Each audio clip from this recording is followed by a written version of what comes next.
இந்த உலகில் எல்லா உயிர்களும் தமக்கென சில நியாயங்களை கொண்டிருக்கின்றன. அவை அவற்றின் கோணத்தில் சரியானவை என்பதை விட அவை அவற்றினது இருப்பை நிலைநாட்டுவதற்கு அவசியமானவையும் கூட. அவனது கனவு ஒன்றுதான் இந்த உண்மையை அவனுக்கு உணர்த்தியது. அவனுக்கு 14 வயதுதான் ஆகிறது.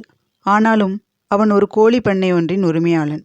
அவன் தனது தொழிலை மிகவும் நேசித்தான். அவனிடம் 100 கோழிகள் வரை இருந்தன. அவையாவும் நாட்டுக்கோழிகள். சூழலிலிருந்து உணவுகளை தேடி தேடி உண்டு மிகவும் ஆரோக்கியமானவையாகவும் கொழுத்தவையாகவும் இருந்தன. அதனால் அவனது கோழிகளுக்கும் முட்டைகளுக்கும் சந்தையில் நல்ல கிராக்கி இருந்தது. விதவையான அவனது தாயும் அவனும் வாழ்வதற்கு வருவாய் போதுமானதாய் கிடைத்து வந்தது. ஆனால் அண்மை காலமாக அவன் மிகப்பெரிய பிரச்சனையை எதிர்கொண்டு வருகிறான். அவனது பண்ணையிலிருந்து கோழிகள் திடீர் திடீரென காணாமல் போய் கொண்டிருந்தன.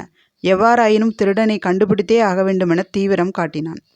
பல இரவுகள் கொட்டும் பனியையும் பொருட்படுத்தாது கோழிகளுக்காக அமைக்கப்பட்ட கொட்டகைக்கு அருகில் சிறிய கூடாரம் ஒன்றை சரி செய்து காத்திருந்தான். அன்று இரவு அவ்வாறு அவன் காத்திருந்த போதுதான் அடர்ந்த இருட்டை ஊடுருவியபடி அந்த 2 கொள்ளிக்கண்கள் கொட்டகையை நோக்கி முன்னேறி கொண்டிருந்தன. 2 4ஆகி 4 இன்னும் பலவாகி கொட்டகையை நெருங்கிய போது அவன் பயத்தால் உறைந்து போனான்.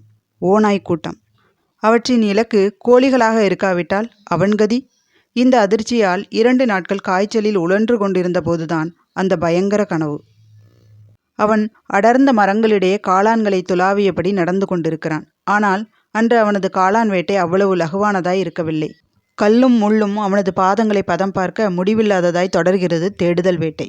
மரங்களின் செறிவால் இருண்டு கிடந்த காட்டில் மெல்ல மெல்ல இருளும் கவிந்து அவன் பயணத்துக்கு தடையாகிறது. அவன் திக்கு தெரியாது மலைத்து நிற்கும்போது மரக்கிளைகளின் இடுக்கில் எரிதள்ளலாய் 2 கண்கள். அவன் தன்னை சுதாரிப்பதற்குள் அவனை நோக்கி பாய்கிறது ஓநாய் ஒன்று. ஈரக்குலை நடுங்க அலமந்து அவன் கத்துகிறான். அவன் வாயிலிருந்து வார்த்தைகளுக்கு பதில் வெறும் குளறலாய் ஓநாயின் ஊளையை ஒத்ததாய் ஒரு சத்தம் மட்டும் வெளிப்படுகிறது. இப்படி கத்தாதே, எரிச்சலாய் இருக்கிறது. மனிதன் போல பேசவும் செய்கிறது ஓநாய். நான் உன்னை இப்பொழுது கொல்லப் போவதில்லை, உன்னோடு பேச விரும்புகிறேன். அவன் பயம் விழுங்கிய கண்களால் அதனை நோக்குகிறான். நான் உன்னை சாப்பிடுவேன் என்று பயப்படுகிறாய் போலும். அவன் மௌனத்தையே பதிலாக்குகிறான். ஆனால் நீ கோழிகளை சாப்பிடுவாய் தானே? அவன் ஆம் என்பதாய் தலையை மட்டும் ஆட்டுகிறான். சமையல்காரன் மிக கொடுமையாக அதன் கழுத்தை முறித்து சமையல் செய்கிறான். அவன் கோழிக்காக சிறிதும் வருத்தப்படுவதில்லை. அவனது வாடிக்கையாளர்கள் சுவையான கோழி சூப்புக்காக நாவை தொங்க போட்டபடி காத்திருக்கிறார்கள். குஞ்சை பறிகொடுத்த தாய்கோழி துக்கம் தாங்காது கதறுகிறது. செட்டையை உதைத்தபடி அங்குமிங்கும் பறந்து திரிகிறது. நாம் மட்டும் ஜீவகாருண்யத்தை கடைபிடிக்க வேண்டுமாக்கும்.